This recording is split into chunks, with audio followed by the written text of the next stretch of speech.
ini-ignore ko sila.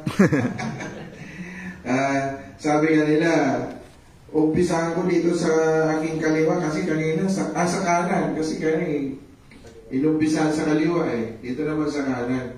Di ba? Of course, the Regional Secretary of Calabarzon, Laguna, Makiling Region, Kuya Perius Real, Kuya. Magandang hapon po. Kasama ang ating ate Nika. Ate, thank you so much. Ikaw talaga taga-Kawate, ha? Ministro ka ni Kuya Gabriel birthday. Of course, the Vice Governor ng Calabarzon, Laguna, Makiling Region, ang ating Kuya Vice Gov, Ener, Doktora, Kuya, and ito, sa totoo lang mga kuya tate, kaya ito yung pizza na inyong, matagal nang inihiling sa akin yan Ano po ba yung unang pizza na inano mo sa akin, kuya? July, di ba? Tama ba? July. Sabi ko, kuya, wala po na-fill na lahat yung, yung date na pinili mo. Sabi ko ganyan. Pero sabi ko, wag naman sa 24. Kasi yun na lang yung natitira Dahil Japan, tapos Hong Kong, tapos yun yung birthday ko. Sabi ko, baka 25, 26, okay ako dyan. Kaya eto, nandito ako ngayon. Thank you so much, kuya. Ang ating Kuya Gilberto Male. Siya rin po yung isa sa pillar at isang masipag na governor. Alam niyo po, isa siya sa governor na nakikita ko na siya yung how he developed his member. This kind of leaders ang kailangan natin. Not only in our organization, but of course in our country. Palakpakan po natin ang Kuya Gilbert. And the aspiring governor of Macau International Region. Ang ating Kuya Bogs Villanueva. Kaya, congratulations. Ang iyong governor, nag-declare niya na hindi ako. Of course, my chairman for the CARE, chairman, at isa rin po sa leader natin na tumutulong sa akin sa national, ang aking Kuya Gov Edward Agustin, Kuya. He's also the governor of NCR 48. And, of course, yung pinaka-romantikong governor ng NLR, Kuya, di ba? NLR 21. Kuya Gov Jason Romantico, Kuya. Yun, magkasama na naman kami, kasama si Kuya, lahat tong team na nandito ng national ngayon will be going to Tabuk, Kalinga, Apayao on September 6, 7, and 8 para po doon sa medical mission natin. Katulad ng ginagawa ng inyong governor, yung mga hindi naaabot ng pansin ng ating gobyerno. Tayo pong mga agila ang siyang lumilipad para po maabot natin ang mga kababayan natin sa mga liblib na lugar. Kaya palakpakan po natin ang ating mga sarili. Of course, our guest of honor speaker, Honorable Lorenzo Honco IV, Sir, magandang gabi po. Ang sabi niya kanina, aga mula, tama mo na. And nandito rin alam niyo po itong taong ito mula po nung nagpupunta ako dito sa Hong Kong, Macau, palagi na lang yan nag-a-assist sa atin. Kaya ginawa ko ng liaison. Ano binigay ko sa'yo, Kuya? National Protocol for Hong Kong and Macau para po lahat ng mga event dito, siya po yung ating i-assign. And of course, meron na tayo dito sa Macau. Kuya, I would like to ask you kung sino yung i-assign mo dito sa Macau to be maging partner ni Kuya Popo. Kasi naawa din ako sa kanya, bigyan mo. Diba? Ang ating Kuya Popo Almeida, the Charter President of One Hong Kong Kamandag Elite Eagles Club. Palakpakan po natin siya. And of course, the Charter Vice President of One Hong Kong Kamandag Elite Eagles Club, Kuya Wilson Isguera. Kuya, our field director, governor. Kala nyo, field director lang yun, ha? Governor din po siya ng NCR 16. NCR 16. And also the chairman of Talakayang Aguila, ang ating Kuya Boards. Thank you, Kuya. Para hindi kayo masyadong mahirapan sa pangalan niya, Kuya Boards lang po, tawag sa kanya. And of course, the President of Bagong Bayani Hong Kong Eagles Club, and also Vice Governor of NCR 116, ang ating Kuya Abel Makabingka, Kuya. And Honorable Hector Cruz, the MW Libor Attache, Philippine Consulate General in Macau, sir. Magandang gabi po. Thank you for coming. And of course, nandiyan ang ating Kuya Third, the national staff, and ang ating Maricel, na talagang sumusuporta sa ating Kuya Gob Edward, dahil pag hindi susuportahan yan, of course, alam nyo, napakaganda pagka tayong family, no? Nagsama-sama. Sasabihin ko po sa inyo, this organization will become successful. Kasi kung halimbawa hindi na tayo nagkakasundo, malamang hindi natin maabot kung saan na tayo ngayon. And of course, Kuya Richard, the Secretary of the Care Chairman. Kuya, magandang gabi. And sino ba yung nasa dulo? Kuya El Stabilio? Si Kuya Gio. Di kasi naisulat ni Kuya Borges.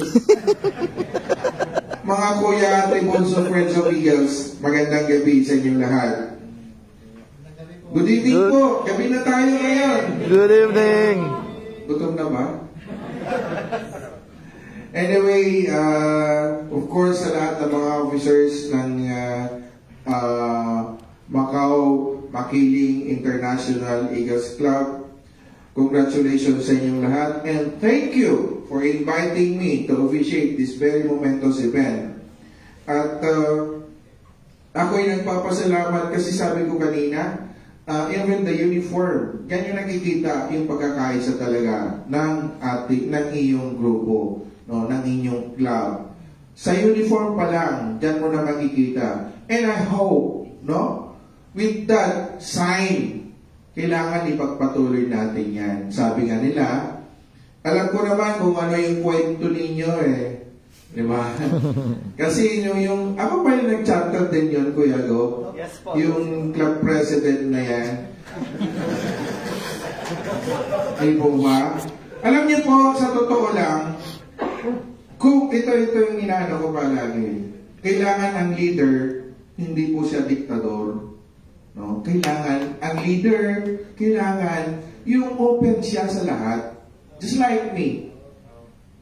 Kasi kung ang inyong leader ay dictator, kung ang leader nyo ay diktador, sasabihin ko sa inyo, marami talagang aaklas. Bakit? Kasi po kung palaging siya lang bida eh. Di ba? Palaging ako. Hindi po dapat ganun. Di ba? Ang leader is also a good follower. Di ba? Ang leader, siya ang mamumuno sa lahat ng kabutihan. We should be the example for everything na ikaganda ng ating organisasyon. Hindi yung pag may isang membro na nagtatanong, tika muna, mag-presidente ka muna bago mo tanongin sa akin. Diba? I know these guys. No? Kilala ko. Kasi nga, noon pa lang, Kuya Gob, nahahalata ko na yan eh. Diba? Sabi ko sa kanya, Kuya, sumunod ka sa iyong governor. You have your governor. Sundin mo siya kung ano yung gusto niya. Dahil hindi kanya ipapahamak. Diba? Ang isang ama, gusto ba ng isang ama ipahamak ang anak? Hindi po. Bakit ka kino-caution ng iyong ama? Kasi gusto niya mapabuti tayong lahat. Di po ba? At tandaan niyo yan.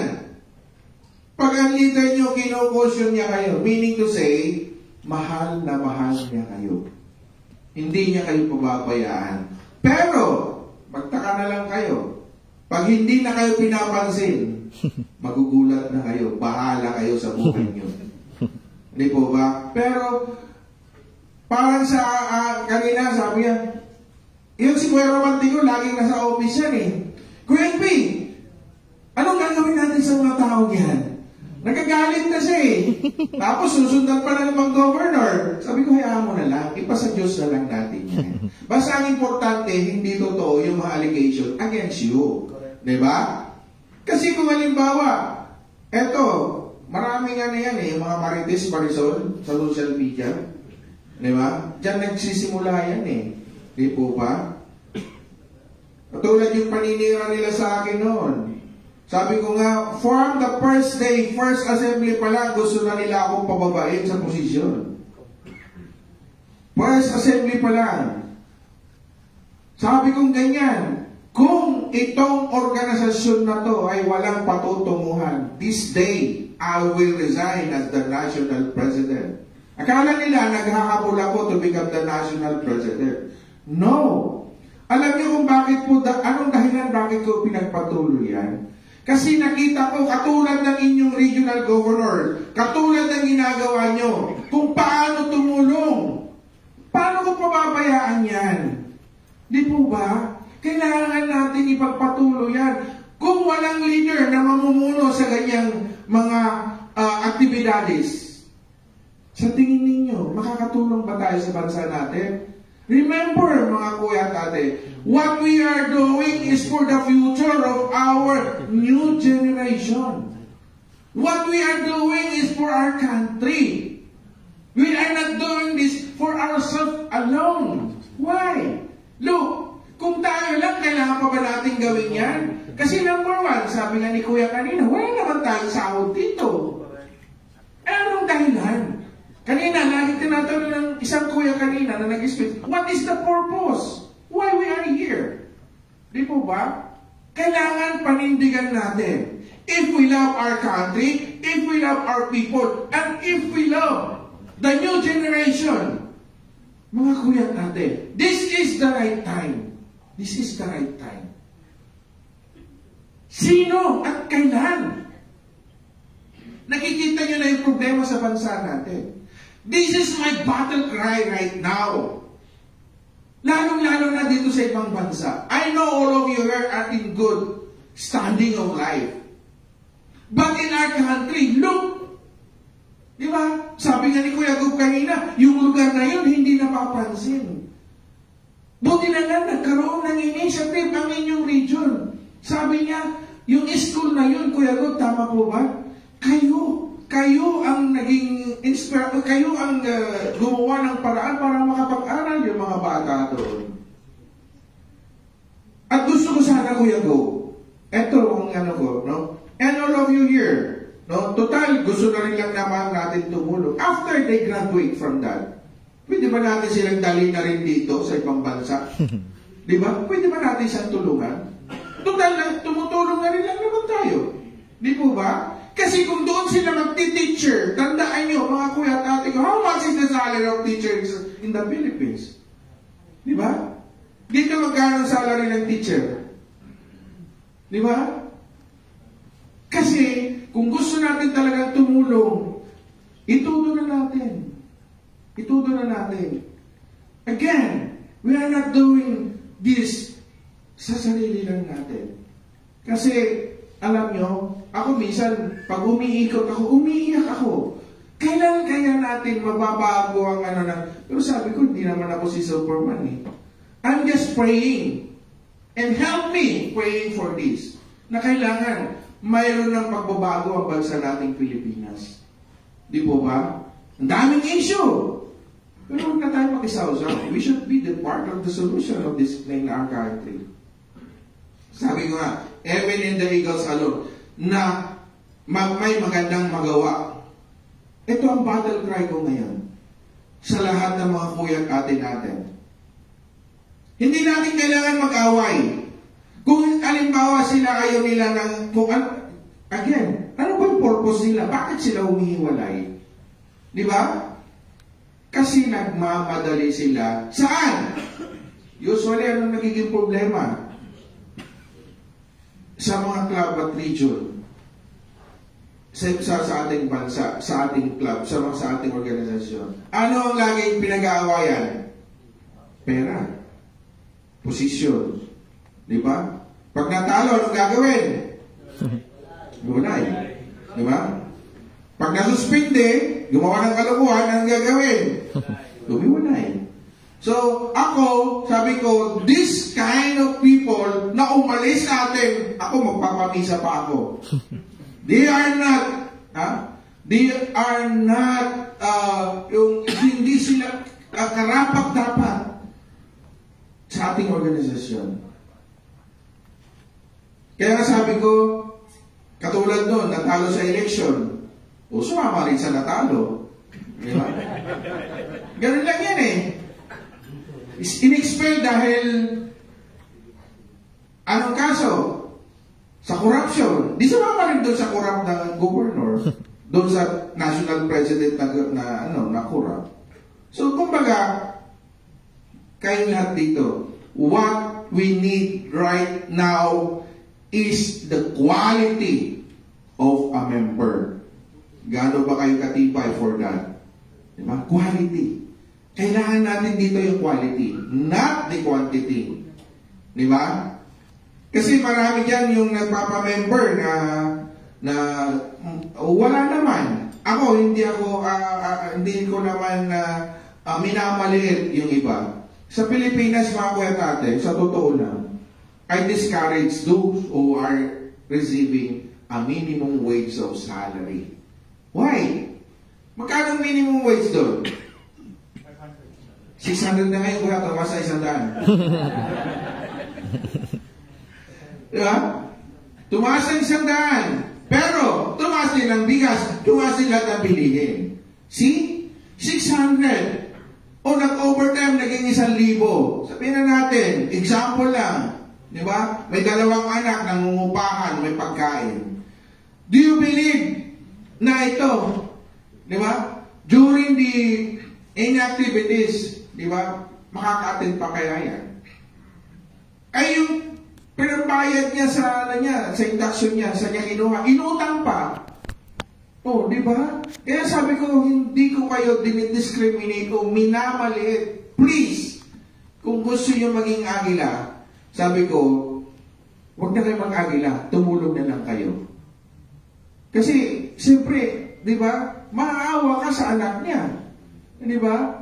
Eh ngayon, ang GMM once a month, ang charity works once a month. Sa tingin nyo, makapagbigay pa yun? Di po ba? At dinidiscourage ko rin doon sa bansa natin, sa Pilipinas, na huwag nilang abusuhin ang mga members. Yan ang pakiusap ko, even here. Huwag niyong abusuhin ang mga members. Kasi una-una, sabi ko nga, may pamilya din kayo sa Pilipinas. Di po ba? Buti nga dito sa ilang bang cornet. Ikaw lang dito, Kuya God, di ba? Sa Macau. Wala nang ibang kwan dito naka-fill dito. Ang isang kabilang bakod, hayaan nyo na yan. Diba? Pero parang kandilangin yan, malulusaw yan. Tandaan nyo po yan. Nalalapit na. Antay lang natin. Sabi nga nila, lahat ng bagay na tama ay may tamang panahon. Tandaan niyo po, bago matapos ang term ko ng 2026, lulusawin natin lahat yan. Kailangan po natin may tama itong ating organisasyon. Kaya nga, gusto ko magkaisa tayo. Dahil ano ba yung mission natin? Palaging kanina sinasabi ni si Kuya Preciado, nagsasabi, ano yung purpose? What is the purpose? Why we are here? Diba? Kung alam natin yung purpose natin dito, I think we have to do something good. Diba? Kaya nga po, yung aking slogans, you are the one. Diba? Lagi naririnig, you are the one. Diba? Yung meaning, unity. Kailangan tayo mga kailangan siya maging ehemplo sa tunay na pagkakaisa para sa bansang Pilipinas. Diba? Tayo magiging ehemplo. Tandaan niyo po, kung tayo magkakaisa dito sa ating organisasyon, marami tayong magagawa. Pero kung watak-watak tayo, parang basketball lang yan eh. Di po ba? Sa basketball, pag mayroon isa, anong tawag doon? Buhaya. Alala nyo sa ano lang ha, sa anong tawag doon? Yung buhaya na nasa kalye? Diba? May buhaya rin sa basketball. Diba? Tandaan nyo po yan. Hindi kayo mananalo. Kahit anong sports. Tandaan nyo po yan. Kung walang pagkakaisa, hindi tayo mananalo. That's why we, the Eagle, should be the example for real unity for our country. And the letter R is respect. We need to respect each individual Filipino people. And we will be the example. Hindi yung Marites Marisol. Diba? Sisirain mo yung kapatid mo sa social media. Sa totoo lang ako, dami ng paninira sa social media. Nagagalit si Kuya Jason eh. Sabi niya sa akin, Quilpe, sagutin ko na yan. Huwag mo sagutin yan. Kasi yan, sabi ko, naghahanap lang ng kakampihan. Di ba? Kasi sa social media, wala namang presiding officer dyan. Alam niyo yung ginagawa ko? Tinatawagan ko. Kuya Gob, may problema ka ba? Pumunta ka dito sa office. I-receive na niya yung kanyang message. Kasi kung ikaw talaga ay isa kang tao, o ikaw ay isang lalaki, di ba? Magpakatotoo ka. Hindi sa social media manghahanap ka ng kakampi mo. Anong tawag doon? Ha? Social climber. Marites! Marisol! Mariposa yung kadugtong doon. Oo. Di ba? So, kailangan, mga kuya, hindi tayong maging ehemplo sa tunay na respeto sa bawat Pilipino. And the letter D is the most important. Ito yung disiplina. Dapat tayong mga agila magkaroon ng kanya-kanyang disiplina sa sarili. Dahil pag nagawa natin yan, alam nyo, dito ako natutuwa sa ibang bansa eh.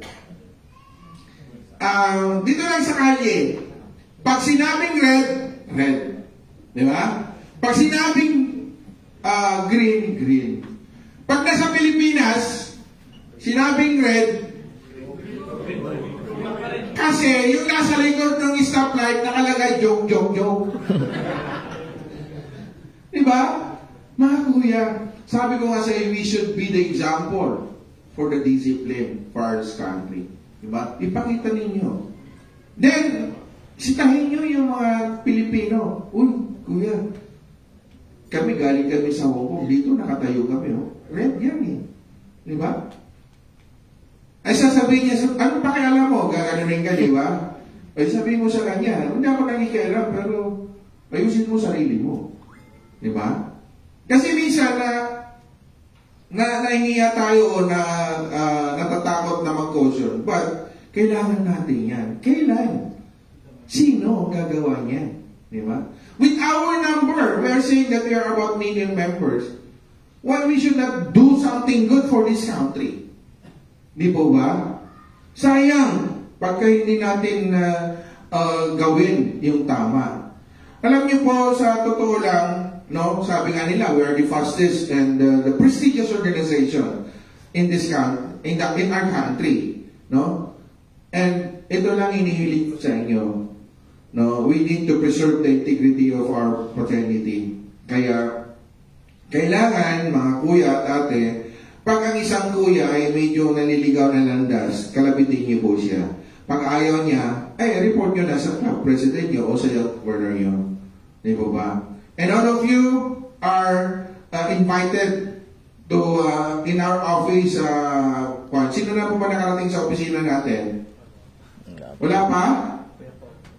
Ay, kailangan yung incoming governor pupunta doon. Diba? Di-disapprove ko yung ano niya. Diba ba? Oh. Kailangan pumunta kayo doon. At ang may offer lang ni Kuya Boards doon, unlimited coffee.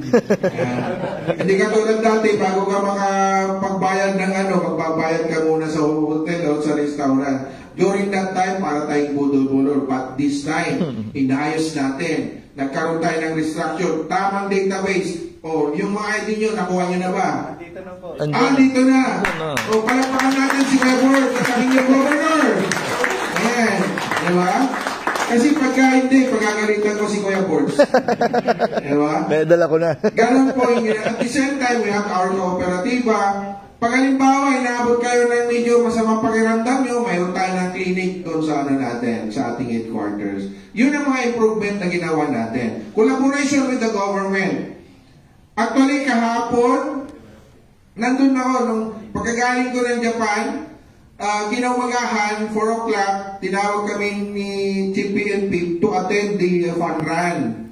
Kaya, mayroon tayong collaboration with PNP, we have the collaboration with the EFP, we have the collaboration with the RRMO, we have the collaboration of the National Nutrition Council, and ang inaantay ko ngayon na magkaroon ng MOA is yung DMW at saka ng COMELEC.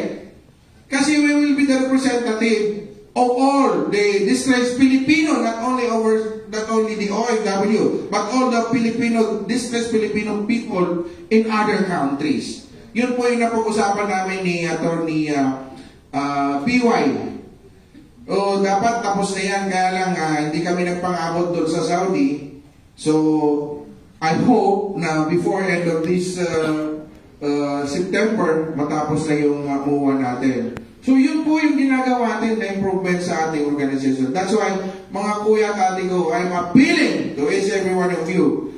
Please, kailangan, we need to do our mission. We need to do our obligation being a member of this fraternity. Maliwanag naman doon sa chinar sa inyo ng ating Kuya Field Director. No? And the most important, huwag yung kakalimutan, sabi nga kanina ni Kuya, magbayad sa inyong monthly dues. Diba? Kasi, sa totoo lang, kung hindi po nyo gagawin yan, syempre, kawawa naman si Kuya Pres, kawawa si Kuya Go. Alam niyo po ba, napakahirap ang obligasyon ng governor at saka club president? Dahil pag hindi nagbayad ng mga members, alam niyo po ba sino nag-aabuno? Club president. Ganyan ang obligasyon. Kaya please, mga kuya at ate ko, we need to comply with our obligation. So, again, congratulations sa inyong lahat. Huwag po natin kalimutan kung anong natutunan natin during the orientation. Nag-lead seminar na din sila, kuya. Yes. So, the lead seminar, alam ko marami kayong natutunan. Kailangan ilagay sa puso at sa isip at atin pong isagawa kung ano yung mga sinabi doon sa lead seminar and the orientation. That will lead you, to become also a leader of this organization. Tandaan niyo po, pag halimbawa may katanungan kayo, tingnan niyo lang yung Constitution and Bylaws natin. Pinaghirapan po yan natin at ginastusan natin para mayroon po tayong guidelines para dito sa ating as a member of this fraternity. So, Kuya Gob, may constitutional bylaws ba sila lahat? Wala pa. Wala pang delivery. Ha? Parating pa lang. Sige, papalalamog din Kuya Gob pagdating namin doon. Okay? So, huwag nyo lang ilagay sa tabi ha. Kung gusto yung laliman yung inyong knowledge about the organization, please read the Constitution. Nandun din lahat ng katanungan nyo. Pag halimbawa, ang kuya at ate ay nagkaroon ng kasalanan, ano ang gagawin natin yan? Bibitayin? Hindi. Meron po tayong Constitution and bylaws how to do, no? Pag halimbawa, may problema ng bawat isa, lalo na ano pa yung Kuya Gob? Yung transferring, diba? Yan lang yung nagiging problema eh. Alam niyo kung ano yung mga procedures. Alam ko naman, tinuro mo yun, Kuya Yes. Field Director, di ba? So, huwag po natin kakalimutan. Maraming salamat. Congratulations to the new inducted members of Macau Makiling International Eagles Club. I hope and pray na lahat ng aking sinabi, lahat ng mga sinabi ng mga resources speaker ay atin pong isapuso at isagawa. Huwag po pagpasok dito, labas doon. Nagkakaintindihan tayo mga kuya at ate? Yes. Hindi yata. Yes. Kasi uulitin ko yan, nabutin tayo ng alas 9. Yeah. So again, congratulations. Maraming salamat sa inyong lahat. Mabuhay Agila. Mabuhay! Mabuhay Agila! Mabuhay! Good evening po.